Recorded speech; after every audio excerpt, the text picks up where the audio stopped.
Okay, I got a question, Justin. You want the good news or the bad news first? Let's do bad news first, because good news will cheer me up.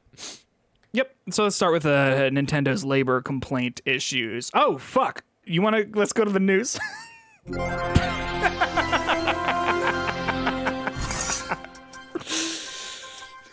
Nintendo.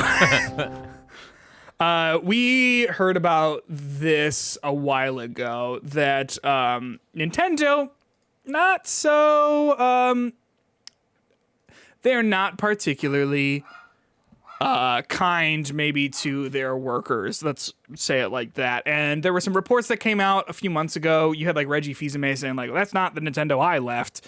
But then other reports conflict that and say like, no, Reggie, like it was.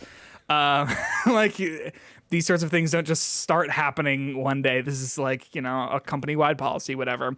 So Nintendo got hit with another complaint for its main U.S. office about worker rights violations. So basically the complaint, this is from a report from Axios by Stephen Totillo, says that the complaint filed on Monday was against Nintendo for contracting firm Aston Carter, which recruits customer service and administrative workers for the game company. It alleges that the companies established coercive rules and in some ways retaliated, discharged, or disciplined a worker for engaging in protected activities with others. There's not a whole lot of public information about what specifically that means, but basically it seems as if they may have fired employees or otherwise disciplined them for like discussing salaries and saying, hey, I would like to be treated better for this, that, and whatever else. Again, public details are vague, but this is the second sort of story about this over the past year or so. There's not much to say about this that we haven't said before, but I'm curious, Justin, what do you think about all this?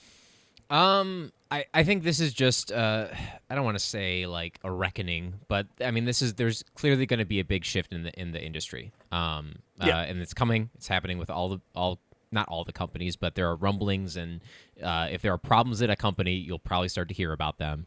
And I think this is just more of that. I think not just video game industry wide, but kind of like worldwide, coming out of the pandemic, I think a lot of people are really stepping back and thinking about their time and being valued for their time, specifically when it comes to work. And I think this is just more of that. There is something, and I don't just think Nintendo's the only company that has this kind of stuff. I'm sure a lot of big companies have this kind of stuff.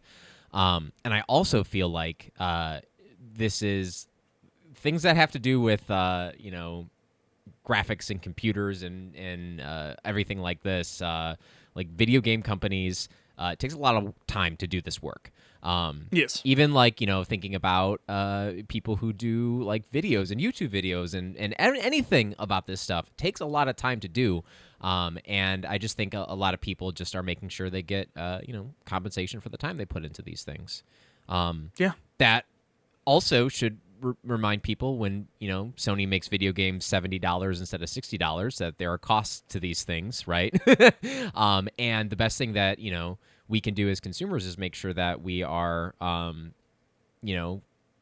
putting money where our mouth is. And I know a lot of people talk all the time about like reselling games and things like that, but like buying a game, specifically indie games, at full price, that's how you can support studios. Now that doesn't necessarily happen at Nintendo because like, you spend full price at Nintendo, it goes through all these other things and there's a lot of other people involved with that. But a lot of this stuff is kind of interconnected. So we'll hear more about this. And I just think the best thing is transparency.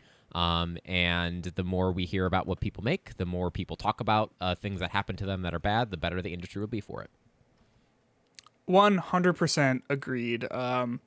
Yeah, like I said, I don't think there's much to say about this that we haven't already said, other than like, hey, this is always a bummer. like I want people to be paid for their work. And as you said, like in games and online media, people are overworked and underpaid. And hopefully this is the start of other changes, but we shall see.